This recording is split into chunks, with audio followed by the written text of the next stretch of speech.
You're not weak because you want ice cream. You're not weak because you want a dessert. Your body is screaming, give me carbohydrates. I need them. That's when I knew I was on to something. When my body instinctively stopped craving something that it did not need. I'm like, this is it. This is the way to go.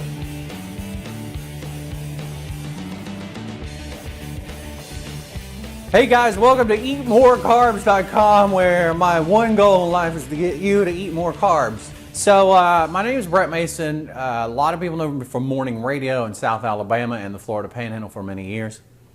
Most people that know me also know me as the fat guy. I've been fat pretty much my whole life. I remember wearing Husky jeans, and I don't know if they make Husky jeans anymore. But first of all, if you're a youngster and you wear them, you don't be ashamed of them. They don't define who you are. And secondly, if you remember them, then you know what I'm talking about. There was no Levi's, there was no Lee's or whatever else, no Wranglers. It was Husky jeans. About a year ago, which was May 16th, 2013, I found a product that revolutionized and changed my life forever. I linked to that product on this website to link you to another website that I used for a year to share with everybody, because when I find something that changes my life and makes me feel amazing, I want to share it with everybody. The site is still there. I still wholeheartedly encourage anybody that wants to get a grip on eating and their diet and are in a desperate situation. If you feel like you need that it worked for me, that's what I can tell you. But that took time, and that product helped me get there. Nevertheless, after losing that weight, my goal then turned to becoming healthy rather than just losing weight. And the losing weight part is great.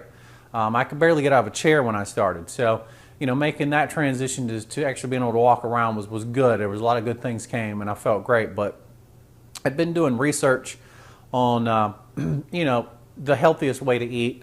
Did quite a bit into something that was high fat,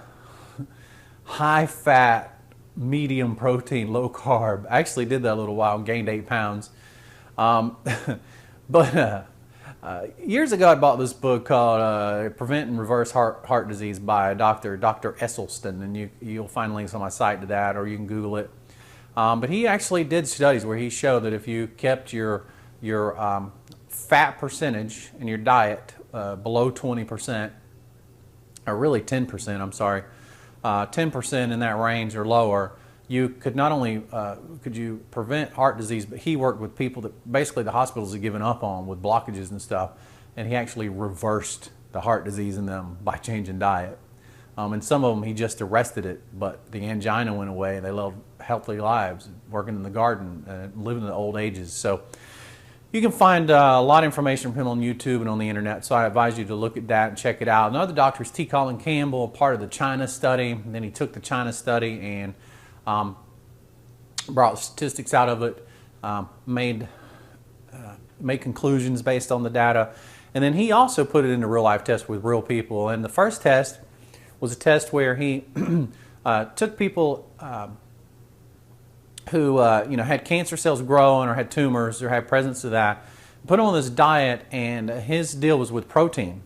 And if he kept the protein down below 10% as the total amount of caloric intake, it actually turned the cancer cells off. And he did it in rats, but he also did it in humans too. It turned the cancer cells off, deactivated them. Tumors went away, tumors shrank.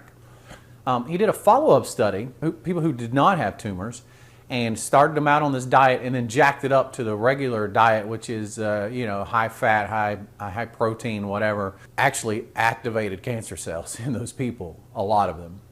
Turned the cancer on, which is something he predicted would happen from his research, which is a lot of the scientific process, is being able to make predictions and see it happen.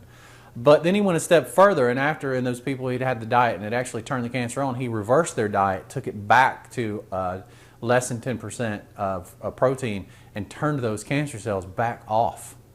Cancers stopped and shrunk and went away in people. So there's science behind it.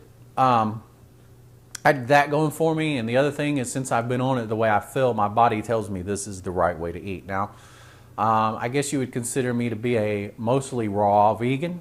Some days I'm all 100% raw. Some days I eat cooked food after 4.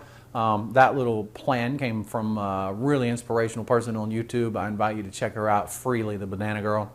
She's just awesome. Her and her significant other, Durian Ryder, I think his name is Harley. They're in large part responsible for where I am. But I eat raw food and it's mostly fruit. I eat a lot of carbs. Eat more carbs, baby. 400, 500, 600 carbs a day. If you can pick it off a tree and put it in your hand and eat it, you're good. And it's the simplest thing ever. Why nobody thought of this before is beyond me. So nevertheless, this is kind of a serious first video for the website. But moving forward, I hope to have some fun. I hope to share some progress and do some interesting things, because my one goal in life is to inspire you to eat better. My goal is to hopefully feel amazing, which I do. My goal is to hopefully never get heart disease, and if I have it, reverse it, because I could have it now, I don't know. My other goal is to never get cancer. If I do have it, and I could have it now, I don't know, reverse it, or at least hold it off. Welcome to the site. I'm going to try to put as many resources as I can up. I'm going to try to show you recipes that I make. I do a lot of smoothie making because you can really pack the carbs in. You can still eat your fruit, but you can pack a ton of carbs in with smoothies, man. And look, your cravings will go away. Lifelong smoker since I was 16. Okay, lifelong smoker since I was 16, and this is what I'm going to leave you with. Pack-a-day smoker.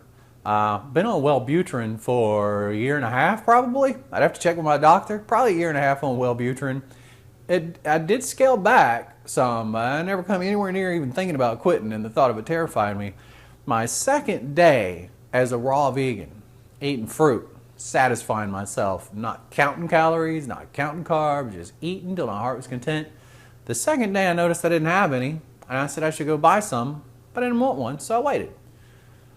Later I noticed them. I said I really should go buy some. I have a store right down the street from me. It closes at like 10. Of course, I can go anywhere in town and get them all night long, but that one's just, it's literally a block away. But then it came time for bed, and usually I would have definitely gotten them, because you don't want to wake up in the morning and not have them. When you're a smoker, that's the last thing you want, is to wake up in the morning and not have one. And so part of my brain was like, you really need to get some. But the other part was like, I haven't wanted one of those things all day. I can't imagine that I would want one tomorrow. So we'll see what happens. Now, granted, I wasn't trying to quit. I was just doing what my body was, where my body was leading me. So the next day I got up and fixed myself a smoothie and didn't want one. And to this day, 2 weeks later, I still haven't wanted one. There's been no withdrawal. I didn't have headaches. I just haven't wanted one. That was the final straw to prove to me that this way of eating is the right way for me. When I gave my body what it had been craving all these years, which is carbohydrates, and there's other people that can get you into the science behind that, but your body is built to run on carbs, despite what they will tell you. Every cell in your body screams for carbs. You're not weak because you want ice cream. You're not weak because you want a dessert. Your body is screaming, give me carbohydrates. I need them. It's not a weakness. The problem is you got the man-made concocted animal carbs that are bad for you with tons of fat, and then you had the God-given carbs, which are, but there's no fat. That's the difference. That's when I knew I was on to something. When my body instinctively stopped craving something that it did not need, to, I assume, fill a void. I'm like, this is it. This is the way to go. And so here I am. I still don't want to. I haven't craved one. I don't want one. Eat more carbs. Eat more carbs, baby. Eat more carbs.